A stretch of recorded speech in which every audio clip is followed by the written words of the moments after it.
Bismillah, alhamdulillah, wassalatu wassalamu ala rasulillah, wa ala alihi wa sahbihi wa man walah.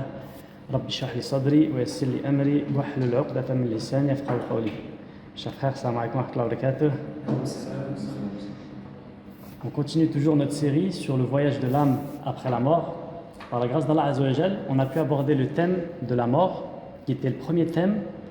On a pu, par la grâce d'Allah Azza wa Jal, aborder également le monde de la tombe. Et aujourd'hui, avec l'aide d'Allah Tabaraka Ta'ala, on va parler du souffle dans la trompe. Pour ceux qui ne savent pas, les petits signes de la fin des temps sont environ une centaine. Et pour ce qui est des grands signes de la fin des temps, ils sont au nombre de 10. L'imam Muslim, rahimahullah, il rapporte après Hudayfa ibn Asid al-Ghifari, radiyallahu anhu, qui a dit, le prophète alayhi salam nous a vus pendant que nous faisions le rappel.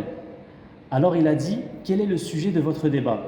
Ils dirent, nous débattons au sujet de l'heure. Il dit, elle n'aura pas lieu avant que vous n'ayez vu 10 signes.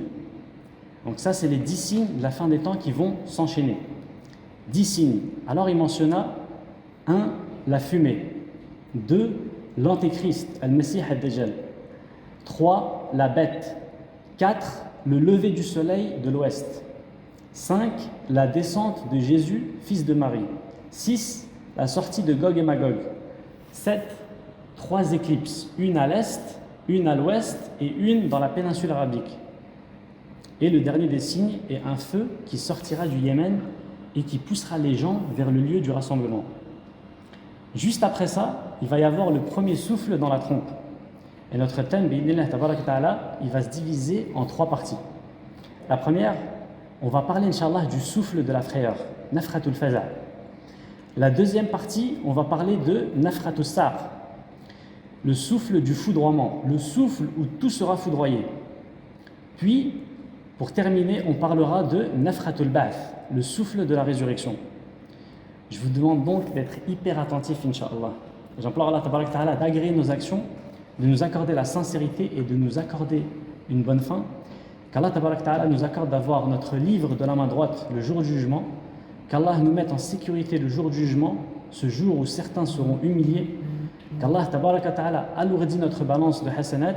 Qu'Allah Tabaraka Ta'ala nous accorde d'entrer au paradis avec notre bien-aimé Muhammad sallallahu alayhi wa sallam. Mes chers frères, il y a des questions qu'on doit se poser et qu'on doit clarifier. La première, c'est qu'est-ce que la trompe? Et qui va souffler dans la trompe? Ces questions-là, notre bien-aimé Muhammad sallallahu alayhi wa sallam y a répondu. Abdullah ibn Amr ibn al-As, radiyallahu anhu, wa an jami' al-sahaba, a dit: un bédouin est venu vers le prophète sallallahu alayhi wa sallam et a dit: qu'est-ce que la trompe? Le prophète sallallahu alayhi wa sallam a dit: c'est le corps, C-O-R, c'est le corps dans lequel on soufflera. Rapporté par l'imam al-Tirmidhi, Abu Daoud et Ahmed. Le prophète sallallahu alayhi wa sallam a interprété la trompe comme étant le corps dans lequel on soufflera. Très bien. Et quelle taille fait ce corps? À quoi il ressemble? Il n'y a qu'Allah qui en a l'information. Et qui sera celui qui va souffler dans la trompe? Les savants sont unanimes pour dire que celui qui va souffler dans la trompe, c'est, est-ce que tout le monde le sait? L'ange Israfil. Un parmi les anges qu'Allah Tabaraka Ta'ala a créé et à qui il a confié la mission de souffler dans la trompe. Ibn Hajar al-Asqalani, rahimahullah, il a dit: il est connu que le possesseur de la trompe est l'ange Israfil. Al-Halimi, rahimahullah, a rapporté le consensus des savants à ce sujet. Donc, c'est bien l'ange Israfil qui va souffler dans la trompe. Cet ange, subhanallah, depuis qu'Allah Tabaraka Ta'ala a créé la création et depuis qu'Allah a remis le corps à Israfil, Israfil regarde tout le temps vers le trône d'Allah, par crainte qu'on lui donne l'ordre de souffler alors qu'il cligne de l'œil. C'est-à-dire, Israfil, il est en train d'attendre le signal de son Seigneur tout le temps. Et d'après Abu Hurayra, radiyallahu anhu, le prophète sallallahu alayhi wa sallam a dit: celui qui va souffler dans la trompe n'a pas baissé son attention depuis que cette tâche lui a été confiée. Il est prêt et regarde vers le trône par crainte qu'on lui donne l'ordre alors qu'il cligne de l'œil, comme si ses 2 yeux étaient des étoiles filantes. Et c'est rapporté par l'imam al-Hakim. Subhanallah. Vous savez peut-être, en tout cas il est temps de l'apprendre, si vous ne le saviez pas, l'ange Israfil va souffler 2 fois ou 3 fois. Et on verra la divergence, Inch'Allah, dans pas longtemps. Et la première fois, selon certains savants, les gens vont être effrayés et ils vont mourir. Toute l'humanité va mourir. Et la deuxième fois, ce sera la résurrection. Tout le monde sera ressuscité. Tout le monde va comparaître devant le Seigneur des mondes, Azza wa Jal. Personne ne manquera ce rendez-vous. Personne. Donc on verra par la suite, Inch'Allah, est-ce qu'il va souffler 2 fois ou 3 fois. Et qui est pour telle opinion et qui est pour telle autre. Subhanallah, notre bien-aimé alayhi salatu wassalam nous a dit que l'ange Israfil regarde vers le trône par crainte qu'on lui donne l'ordre alors qu'il cligne de l'œil. On voit ici qu'Israfil est prêt à tout instant à souffler dans la trompe. Hadith, on vous a dit qu'il est rapporté par l'imam al-Hakim. Et dans un hadith qui est rapporté par l'imam al-Tirmidhi, d'après Abu Sa'id al-Khudri, radiyallahu anhu, le prophète sallallahu alayhi wa sallam a dit: comment pourrais-je me réjouir alors que certes, celui qui est chargé de souffler dans la trompe l'a déjà saisi. Il a approché son front et tend l'oreille en attendant qu'on lui ordonne de souffler. Vous avez entendu ce qu'a dit le prophète sallallahu alayhi wa sallam? Comment pourrais-je me réjouir? Kayfa afrah wa kayfa as'ad fi dunya. Comment je peux me réjouir de ce bas monde alors que certes, celui qui est chargé de souffler dans la trompe l'a déjà saisi. Il a approché son front et tend l'oreille en attendant qu'on lui ordonne de souffler. Alors, c'est comme si ceci avait pesé aux compagnons. Ils ont dit: que devons-nous faire ou dire, ô messager d'Allah?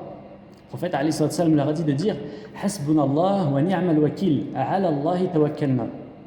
Allah nous suffit et quel bon protecteur. C'est en Allah seul que nous plaçons notre confiance. Subhanallah. Et notre bien-aimé alayhi salam nous a même dit quel jour Israfil va souffler dans la trompe. Qui a une idée? Le vendredi, barakallahu fikum. D'après Abu Huraira radiyallahu anhu, le prophète alayhi salam a dit: le meilleur jour sur lequel le soleil s'est levé est le vendredi. C'est ce jour-là que Adam a été créé, c'est ce jour-là qu'il a été introduit au paradis, c'est en ce jour qu'il en a été sorti, et c'est ce jour-là que l'heure aura lieu, rapporté par Muslim. Et c'est ce jour-là que l'heure aura lieu. C'est-à-dire que le jour du jugement, nous ce qu'on sait, c'est que ce sera un vendredi. Mais quel vendredi? Lequel exactement? Il n'y a qu'Allah tabarak ta'ala qui le sait. D'après Aus ibn Aus, radiallahu anhu, le prophète sallallahu alayhi wa sallam a dit: parmi les meilleurs de vos jours, le jour du vendredi. Ce jour-là, Adam a été créé. Ce jour-là, il est mort. Ce jour-là, il sera soufflé dans la trompe. Ce jour-là aura lieu le foudroiement. Ainsi, multipliez les prières sur moi ce jour, car certes, vos prières me seront présentées. Donc, il est recommandé de prier sur le prophète alayhi salam le jour du vendredi. Allahumma salli wa sallam ala nabiyyina Muhammad. Multipliez ça le jour du vendredi. Ainsi, multipliez les prières sur moi ce jour-là, car certes, vos prières me seront présentées. Écoutez bien, ils ont dit: ô messager d'Allah, comment nos prières te seront présentées alors que ton corps sera décomposé? Et là, le prophète alayhi salam, il a dit: certes, Allah a interdit à la terre de manger le corps des prophètes. Comprenez bien que la terre ne mange pas le corps des prophètes, et ça, c'est une spécificité qu'ont les prophètes et certains. On a déjà vu dans les grands signes de la fin des temps que le jour du jugement, il va avoir lieu sur les pires des créatures. Ça veut dire quoi? Ça veut dire que lorsque l'heure va arriver, il ne restera sur terre que les pires des créatures. Les pieux, Allah tabaraka wa ta'ala, il fera qu'ils vont mourir avant. Et l'heure n'arrivera que sur les pires des créatures. C'est-à-dire qu'il ne restera que les pires humains sur terre. Mes chers frères, Allah tabaraka wa ta'ala va ordonner à Israfil de souffler une première fois. Ce souffle-là va effrayer tous ceux qui sont sur la surface de la terre. Allah tabaraka wa ta'ala, il dit: وَيَوْمَ يُنْفَخُ فِي الصُّورِ فَفَزِعَ مَنْ فِي السَّمَاوَاتِ وَمَنْ فِي الْأَرْضِ إِلَّا مَنْ شَاءَ اللَّهُ وَكُلٌّ آتَوْهُ دَاخِرِينَ. Et le jour où on soufflera dans la trompe, tous ceux qui sont dans les cieux et ceux qui sont dans la terre seront effrayés, sauf ceux qu'Allah a voulu préserver. Et tous viendront à lui en s'humiliant. Ici, dans ce verset, on voit quoi? Écoutez bien, s'il vous plaît. On voit qu'Allah tabaraka ta'ala, il dit que tout le monde va être effrayé. Le souffle, il va être puissant. Et on va avoir beaucoup de détails sur le moment du souffle. Juste, soyez patients, Inch'Allah. Ici, ils vont tous être effrayés, sauf ceux qu'Allah a voulu préserver. Mais qui sont ces gens qu'Allah a voulu préserver? Qui sont l'exception à la règle? Concernant ce passage, sauf ceux qu'Allah a voulu préserver, ici il a été dit qu'il s'agit des martyrs, al-shuhada. C'est l'opinion d'Abu Huraira, d'Ibn Abbas, de Saïd ibn Jubayr. La deuxième opinion, c'est celle de Muqatil. Parmi nos plus prédécesseurs, il a dit qu'il s'agit de Jibril, Mikaïl, Israfil et l'ange de la mort. ثم إن الله تعالى يميتهم بعد ذلك. Puis Allah subhanahu wa ta'ala les fera mourir. La troisième opinion, elle dit أنهم الذي في الجنة. Ceux qui seront donc préservés de ce souffle d'effraiement, ce sont ceux qui sont déjà au paradis. Comme qui? Comme Hur al-Ayn, par exemple. Et ceux qui sont déjà en enfer. Car nous le savons que le paradis et l'enfer existent déjà et qu'ils sont éternels. Il a été dit que parmi les exceptions, il y a aussi le prophète Moussa alayhi salam. Très bien. L'imam al-Qurtubi, rahimahullah, l'auteur de At-Tadhkira, a dit, notre cheikh Abu al-Abbas a dit, la vérité est, écoutez bien s'il vous plaît, qu'il n'existe pas de hadith authentique qui soit venu déterminer ceux qu'Allah épargnera du foudroiement. Donc, tout est probable.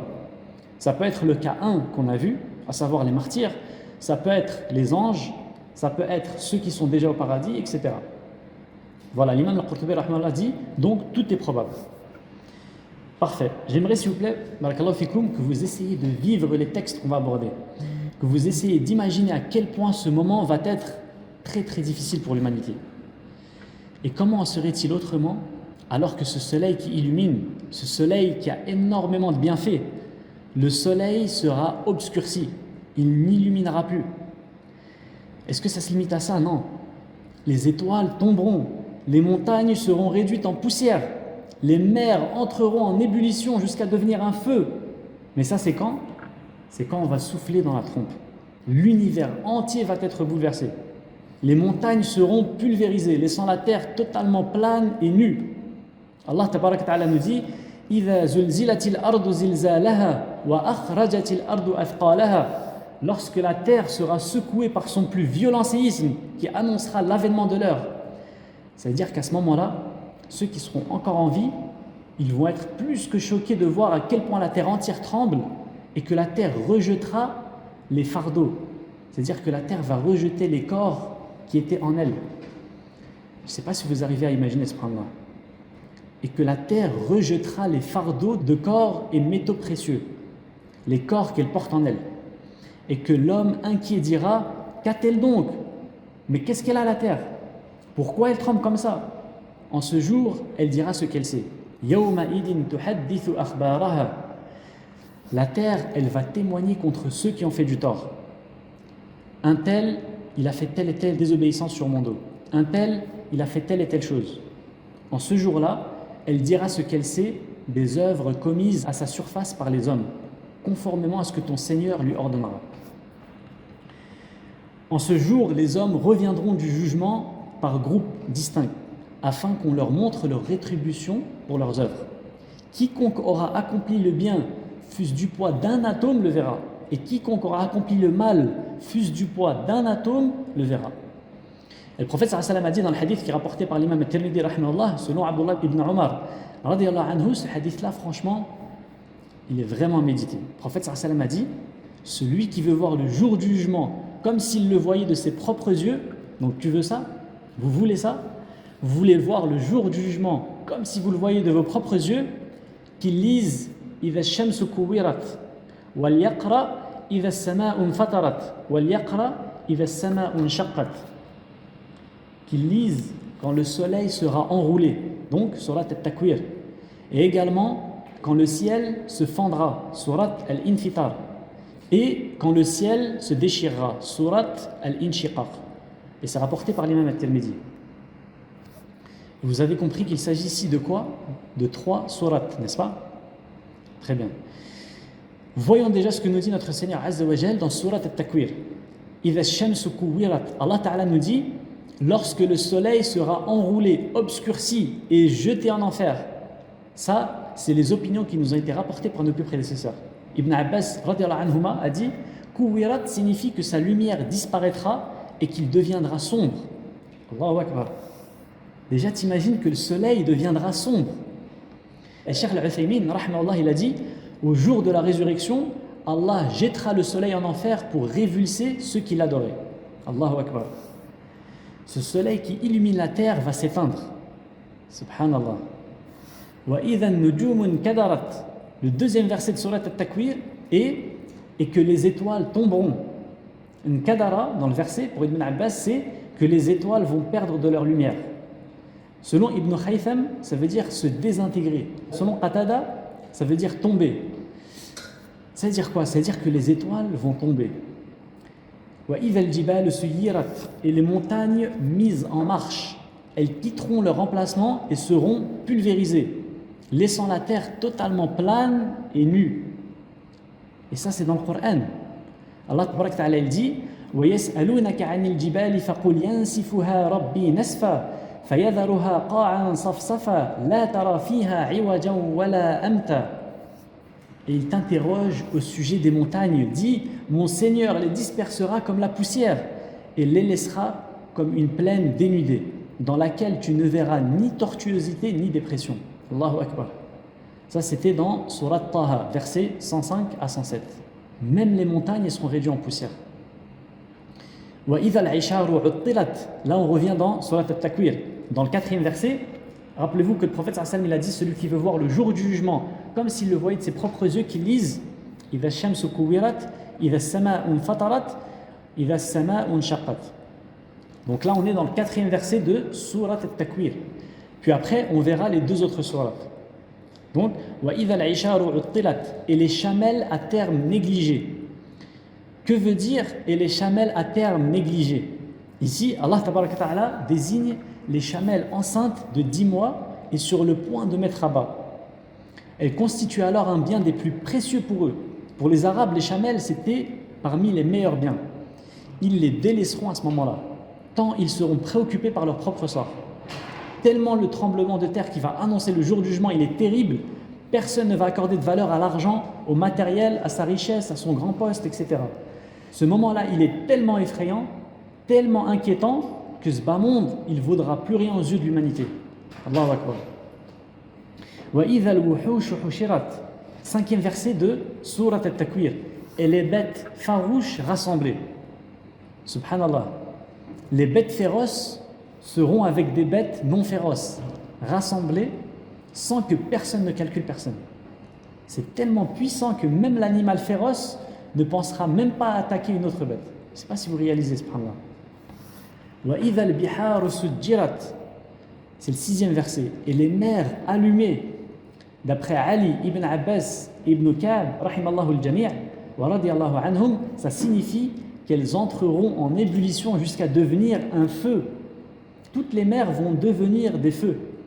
Tout ça, c'est dans le Coran. Allahu Akbar. وَإِذَا النُّفُوسُ زُوِّجَتْ, et les âmes accouplées. C'est le 7e verset de Surat At-Takwir. Et les âmes accouplées en fonction de leur religion ou leurs œuvres, comme le dit l'imam al-Barawi, rahimahullah.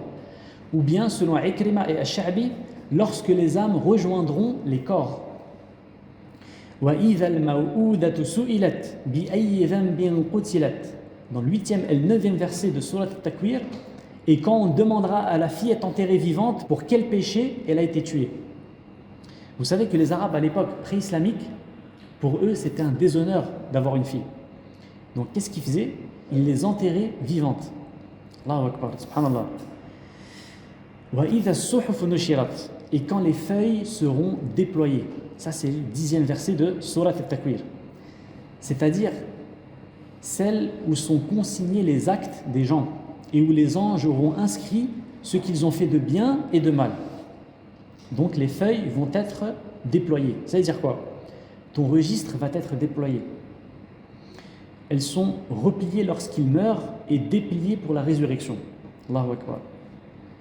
Chaque individu verra ce qui est écrit dans les feuilles. Et certains diront, malheur à nous, qu'a donc ce livre? Il n'est rien de petit ou de grand sans qu'il l'ait enregistré. Il y en a qui vont dire ça le jour du jugement.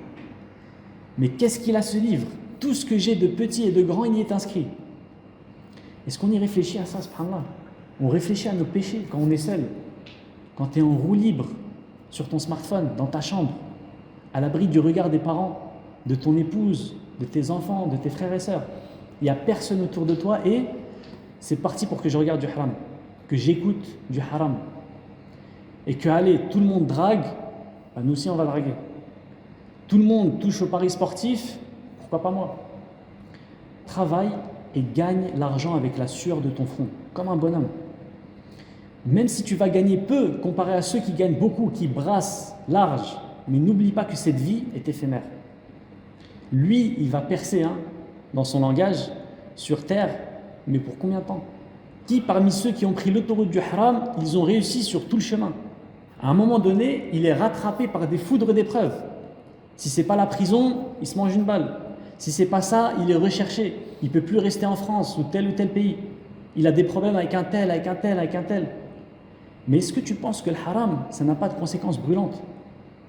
Donc ceux qui gravitent autour du haram, sachez une chose, c'est que le prophète sallallahu alayhi wa sallam nous a mis en garde contre le fait de tourner autour du haram. Je ne parle même pas d'être dedans. Parce qu'il y en a certains qui se disent, moi t'as vu, j'ai pas forniqué, mais voilà, de temps en temps, on se lâche un peu sur le net. On est jeune, tu connais la jeunesse, on aime bien dahak. Et puis il n'y a rien, on connaît nos limites. Ça va, on est des bons musulmans quand même. Shaitan, il ne va pas m'arnaquer moi. Ah ouais, il y en a plein, ils ont dit comme toi. Plein, ils ont fini engloutis par les péchés. Donc voilà, Shaitan, il est là, il est en train de les cuisiner à petit feu. Et qu'est-ce qu'ils font? Comme le prophète sallallahu alayhi wa sallam a dit. Karra'i yarha hawla al-hima. Comme le berger qui fait paître son troupeau autour d'un enclos interdit. Un berger, il a un troupeau de moutons et il les fait paître autour d'un endroit qui est interdit. C'est-à-dire qu'ils n'ont pas le droit d'y accéder, c'est privé. Mais il n'est pas à l'abri qu'à un moment, il y a un mouton qui rentre dans l'endroit interdit. Et bien, c'est comme ça, tu tournes autour du haram, tu finiras par tomber dedans. C'est pour ça, écarte-toi de ce chemin. Je ne sais pas si vous imaginez un peu, certains vont dire, malheur à nous, qu'a donc ce livre? Ce livre-là, où il y a toutes tes actions, ce livre que tu as écrit chaque jour par tes œuvres. En te levant le matin, la première chose que tu as fait, c'est quoi? C'est les invocations du matin, Adhkar al-Sabah. Tu es parti faire tes ablutions, tu as prié, tu as placé ta confiance en Allah. Tu es sorti pour aller travailler en faisant les du'as. Tu as craint Allah dans tes transactions commerciales, dans ton boulot, dans ton job, dans tes études, dans ta sortie, dans ton voyage. Ou est-ce que dès le matin, tu as été programmé par Satan? Sache-le que tout ce que tu es en train de faire, chaque acte que tu fais, tu es en train d'écrire ton livre. Et on va te le remettre, ce livre-là. Le jour du jugement, soit de la main droite, et là, c'est bon, tu as réussi. Tu vas au paradis. Soit de la main gauche, et là, c'est la perte. Car donc ce livre, il n'est rien de petit ou de grand sans qu'il soit bien enregistré. Tu vas ouvrir ton livre, tu vas commencer à lire. Et même si tu ne sais pas lire, tu étais analphabète, tu vas quand même pouvoir le lire ce jour-là. Allah tabaraka ta'ala va te permettre de le lire. Allah ta'ala dit dans Surat Al-Isra, verset 14, Iqra kitabak kafa bi nafsika al-yawma alayka hasiba. Lis ton livre.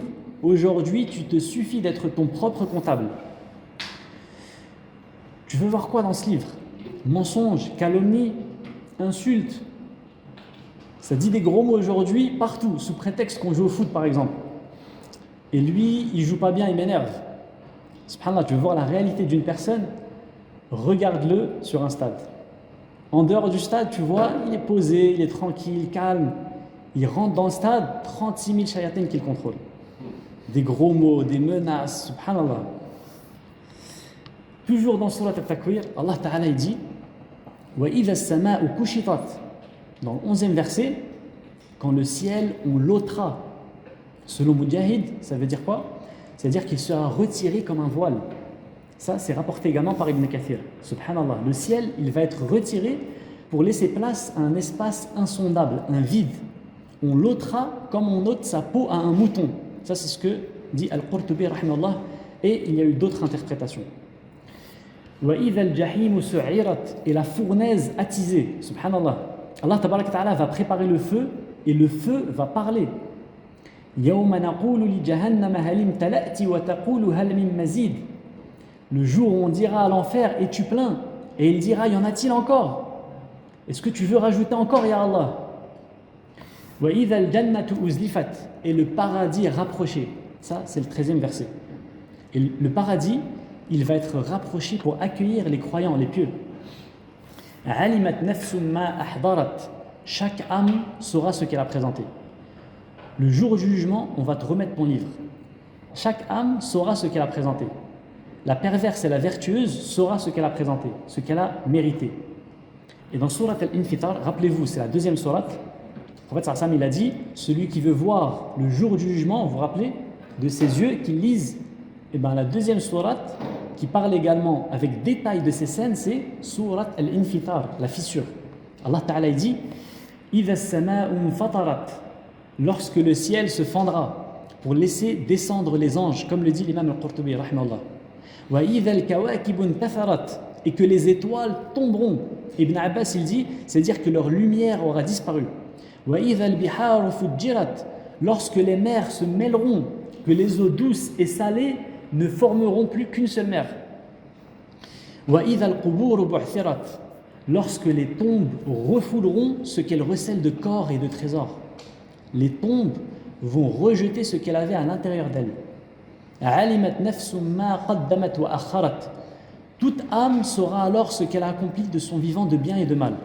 Ça, c'est ce qu'a dit At-Tabari rahimahullah. Et ça, c'est un parmi les tafasirs qui ont été cités. Ensuite, rappelez-vous qu'il y avait 3 passages dans le Coran. Le prophète sallallahu alayhi wa sallam a évoqué quand il a dit « Celui qui veut voir le jour du jugement de ses yeux, qu'il lise ». Et bien maintenant, on va arriver au 3e passage qui est Al-Inshiqaq, sourate la déchirure. Allah Ta'ala dit « إِذَا السَّمَاءُ انشَقَّتْ, quand le ciel se déchirera. وَأَذِنَتْ لِرَبِّهَا وَحُقَّتْ, il aura écouté son Seigneur comme il lui incombe. Allahu Akbar. وَإِذَا الْأَرْضُ مُدَّتْ, lorsque la terre, on l'étendra comme un tapis. وَأَلْقَتْ مَا فِيهَا وَتَخَلَّتْ, qu'elle aura expulsé ce qu'elle recèle de corps et de trésors. Allahu Akbar. Mon frère, je pense que maintenant, chacun est en train de prendre conscience que ce jour sera un jour difficile. Et puis, à ton avis, ces gens-là, quand ils vont sortir de leur tombe, c'est quoi leur préoccupation? Allah Tabaraka Ta'ala nous dit لِكُلِّ مْرِئٍ مِّنْهُمْ يَوْمَئِذٍ شَأْنٌ يُغْنِيهِ, car chacun d'eux ce jour-là aura son propre cas pour l'occuper. Chacun sera soucieux de son sort. Je vais aller où moi? Est-ce que j'ai fait assez de bonnes actions? Est-ce qu'Allah il va me faire miséricorde? Il n'y a pas de gestion de rattrapage, il n'y a pas d'avocat, il n'y a personne qui peut m'aider. C'est moi et mes actes. On sera où nous après la mort? Quand on sera ressuscité, est-ce qu'on sera dans la panique totale ou est-ce qu'on sera rassuré? Méditez avec moi s'il vous plaît sur ces versets. Allah Tabaraka Ta'ala nous parle du tremblement de terre qui va venir avant le jour du jugement. Il nous dit Azza wa Jal dans Surat Al-Hajj, dans les 2 premiers versets. Ya ayyuhan nasu taqu rabbakum inna zalzalata as-sa'ati shay'un 'azim yawma tarawnaha tadhhalu kullu murdi'atin 'amma arda'at wa tada'u kullu dhati hamlin hamlaha wa tara an-nasa sukara wa ma hum bisukara walakinna 'adhab Allahi shadid. Ô homme, craignez votre Seigneur. Certes, le séisme qui précédera l'heure est une chose terrible. Le jour où vous le verrez, toute nourrice oubliera ce qu'elle allaitait. Est-ce qu'on réalise qu'une maman va oublier son nourrisson? Subhanallah. Pour qu'elle en oublie son nourrisson, c'est qu'il y a quelque chose de très grave qui a occupé son esprit. Toute nourrice oubliera ce qu'elle allaitait et toute femelle enceinte avortera de ce qu'elle portait. Tellement la peur est forte, celle qui est enceinte va avorter. C'est pour vous montrer à quel point ce jour-là, il est terrible. Et Allah nous dit, et tu verras les gens ivres alors qu'ils ne le sont pas. Mais le châtiment d'Allah est dur. J'aimerais que vous méditiez avec moi ce verset qui, Wallah al-Adim, qu'est-ce qu'il est fort. وَلَا تَحْسَبَنَّ اللَّهَ غَافِلًا عَمَّا يَعْمَلُ الظَّالِمُونَ إِنَّمَا يُؤَخِّرُهُمْ لِيَوْمٍ تَشْخَصُ فِيهِ الْأَبْصَارُ مُهْطِعِينَ مُقْنِعِي رُؤُوسِهِمْ لَا يَرْتَدُّ إِلَيْهِمْ طَرْفُهُمْ وَأَفْئِدَتُهُمْ هَوَاءٌ. Ça veut dire quoi? Allah Ta'ala il dit « Et ne pense point qu'Allah soit inattentif à ce que font les injustes. Il leur accordera un délai jusqu'au jour où leurs regards se figeront. Ils courront, suppliant, levant la tête, les yeux terrifiés et les cœurs vides. » Mais ça veut dire quoi les cœurs vides? Écoutez bien s'il vous plaît. Et les cœurs vides. Et avertis les gens du jour où le châtiment les atteindra, et ceux qui auront été injustes diront « Notre Seigneur, accorde-nous un court délai. » Si seulement on pouvait revenir sur terre faire le bien, t'adorer, prier, jeûner, sortir cette zakat qu'on n'a pas sortie. Accorde-nous un court délai. Nous répondrons à ton appel et suivrons les messagers. Est-ce que vous vous êtes arrêté sur ce passage où Allah Tabaraka Ta'ala il dit wa afidatuhum hawa, les cœurs vides. C'est-à-dire quoi ça? Mais ils sont où les cœurs? Les cœurs vont quitter leur emplacement tellement ce jour est terrible. Comment ça, mon frère Mohammed? C'est écrit où ça? C'est où? Écoute, Allah Ta'ala dit dans Surat Ghafir, dans le verset 18, وَأَنذِرْهُمْ يَوْمَ الْآزِفَةِ إِذِ الْقُلُوبُ لَدَى الْحَنَاجِرِ, et avertis-les du jour qui approche, le jour du jugement, quand les cœurs remonteront aux gorges. Vous entendez? Ça, c'est dans le Coran. Quand les cœurs remonteront aux gorges, terrifiés, les injustes n'auront ni amis zélés, ni intercesseurs écoutés. Allahu Akbar. Le cœur va quitter son emplacement tellement la panique est immense. C'est un moment tellement puissant que le cœur va se déplacer. Il va sortir de son emplacement pour arriver aux gorges. Es-tu conscient que le cœur, il va arriver où? Aux gorges. Subhanallah. C'est pour ça qu'Allah Tabarak Ta'ala il dit les cœurs vides. Dans l'autre verset, وَأَنذِرْهُمْ يَوْمَ الْآزِفَةِ إِذِ الْقُلُوبُ لَدَى الْحَنَاجِرِ كَاظِمِينَ مَا لِلظَّالِمِينَ مِنْ حَمِيمٍ وَلَا شَفِيعٍ يُطَاعٍ. Et avertis-les du jour qui approche, quand les cœurs remonteront aux gorges, terrifiés, les injustes n'auront ni amis zélés, ni intercesseurs écoutés. Je pense qu'on commence tous à réaliser que ce jour-là, c'est un jour terrible et effrayant. Et il va y avoir le souffle du foudroiement. On a parlé du souffle de la frayeur, maintenant on va parler du souffle du foudroiement. Le prophète Ali sallallahu alayhi wa sallam a dit dans le hadith rapporté par Bukhari Muslim, selon Abu Huraira radhiyallahu anhu, entre les deux souffles du clairon, il y aura une période de 40. Le hadith il est rapporté par Bukhari Muslim. Ils dirent, ô Abu Huraira, est-ce 40 jours? Il dit, je refuse de me prononcer. Ils dirent, est-ce 40 mois? Il dit, je refuse de me prononcer. Ils dirent, est-ce 40 ans? Il dit, je refuse de me prononcer. Donc il va y avoir entre les deux souffles une période de 40. 40 jours, mois ou années, Allahu A'lam. Allah seul le sait. Et là on en arrive à un débat entre les savants qui est, mais combien seront les nombres de souffles? Est-ce qu'il y en aura 2 ou est-ce qu'il y en aura 3? Ici, on a l'imam Ibn Hajar, rahimahullah, et l'imam Al-Qurtubi dans son livre At-Tadhkira. Eux, ils sont de l'opinion qu'il y aura quoi? 2 souffles. Un souffle qui va effrayer, qui va foudroyer, donc ils vont être effrayés et ils vont mourir en même temps par ce souffle, et le souffle de la résurrection. Ça c'est l'opinion d'Ibn Hajar, rahimahullah, et de l'imam Al-Qurtubi, rahimahullah. Ibn Hajar, rahimahullah, a dit il n'est pas obligatoire de remplacer le foudroiement par la frayeur, car ils se produiront simultanément lors du premier souffle. Ok? Un autre groupe de gens de science pense qu'il y aura 3 souffles. Le souffle de la frayeur, le souffle du foudroiement et le souffle de la résurrection. Et parmi ces savants, il y a Ibn al-Arabi, Ibn Taymiyyah, Ibn Kathir et As-Safarini. Rahimallahu al-Jami'. Allah Tabarak Ta'ala dit وَيَوْمَ يُنْفَخُ فِي الصُّورِ فَفَزِعَ مَنْ فِي السَّمَاوَاتِ وَمَنْ فِي الْأَرْضِ إِلَّا مَنْ شَاءَ اللَّهُ وَكُلٌّ آتَوْهُ دَاخِرِينَ. Et le jour où nous soufflera dans la trompe, tous ceux qui sont dans les cieux et ceux qui sont dans la terre seront effrayés, sauf ceux qu'Allah a voulu préserver. Et tous viendront à lui en s'humiliant. Ça c'est dans Surat An-Naml, verset 87. Et Allah Ta'ala il dit dans Surat Az-Zumar, verset 68, وَنُفِخَ فِي الصُّورِ فَصَعِقَ مَنْ فِي السَّمَاوَاتِ وَمَنْ فِي الْأَرْضِ إِلَّا مَنْ شَاءَ اللَّهُ ثُمَّ نُفِخَ فِيهِ أُخْرَى فَإِذَا هُمْ قِيَامٌ يَنْظُرُونَ. Et on soufflera dans la trompe, et voilà que ceux qui seront dans les cieux et ceux qui seront sur la terre seront foudroyés, c'est-à-dire morts, sauf ceux qu'Allah voudra épargner. Puis on y soufflera de nouveau, et les voilà debout à regarder. Ici, cette opinion stipule qu'il y a donc 3 souffles. C'est l'opinion notamment d'Ibn Taymiyyah. Un souffle pour effrayer les gens, un souffle pour qu'ils soient foudroyés, et un souffle pour la résurrection. Quoi qu'il en soit, que ce soit 2 ou 3 souffles, il va y avoir ces souffles, ok? Il va y avoir ces souffles et on n'y échappera pas. Mes frères, quand Allah Tabarak Ta'ala va ordonner à l'ange Israfil de souffler, sachez que ceux qui sont encore vivants, tous, sans exception, ils vont tous mourir.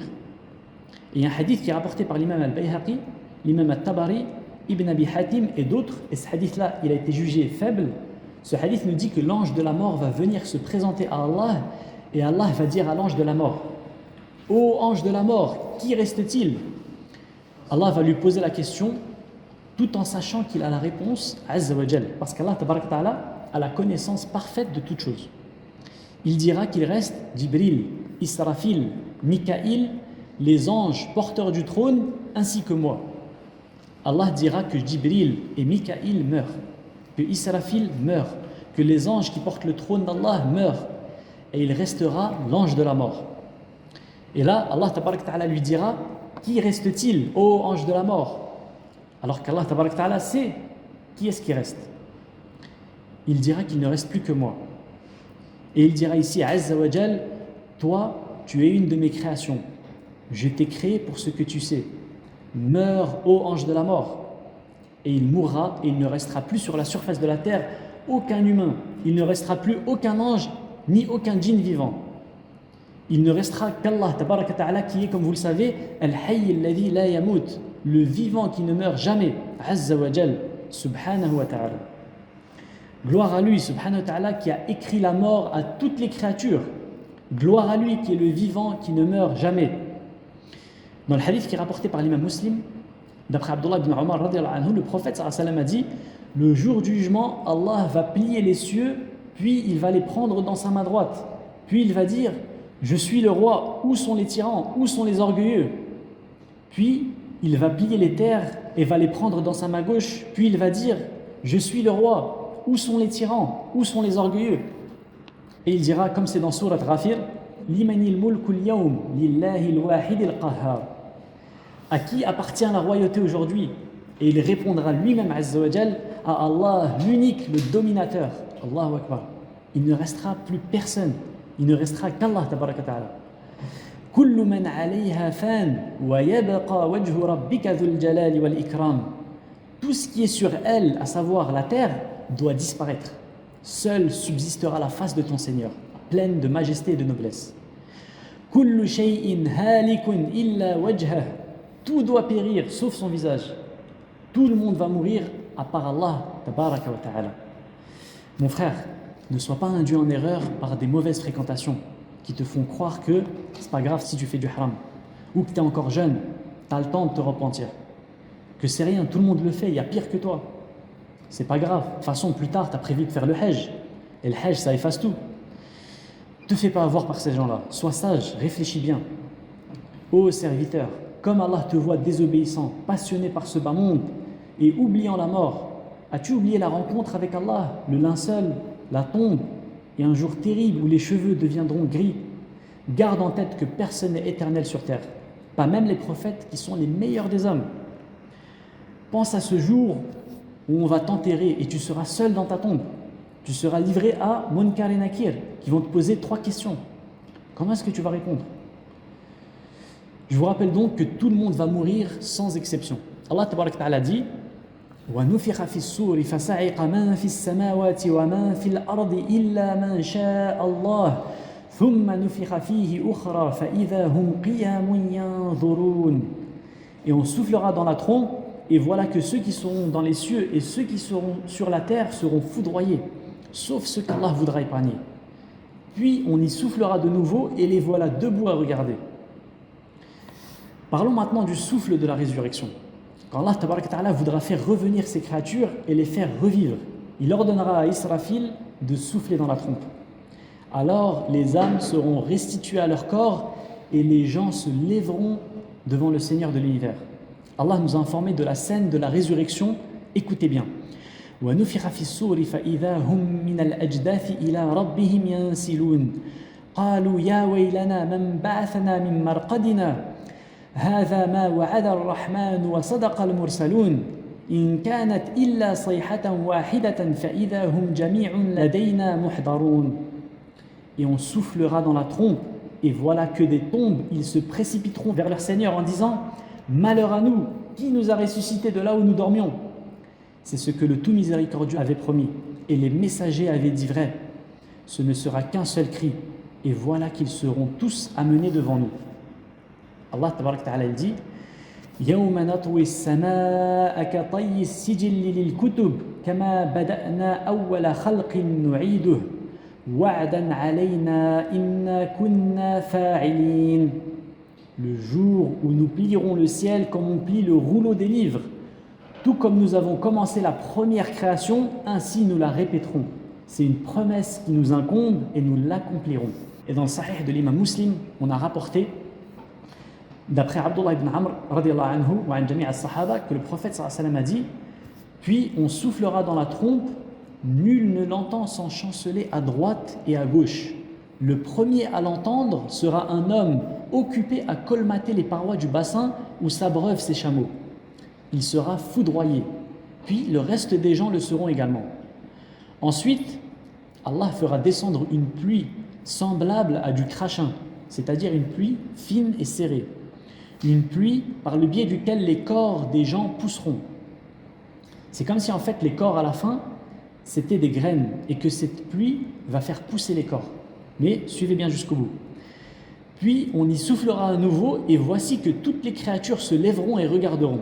La germination des corps de la terre, après qu'Allah subhanahu wa ta'ala aura fait descendre l'eau qui les fait germer, est semblable à la germination des plantes sur la terre quand l'eau descend du ciel. Le prophète sallallahu alayhi wa sallam a dit dans le hadith rapporté par Muslim, selon Abu Huraira, l'ensemble du corps du fils d'Adam sera mangé par la terre sauf le coccyx. C'est à partir de lui qu'il a été créé et c'est à partir de lui qu'il sera reconstruit.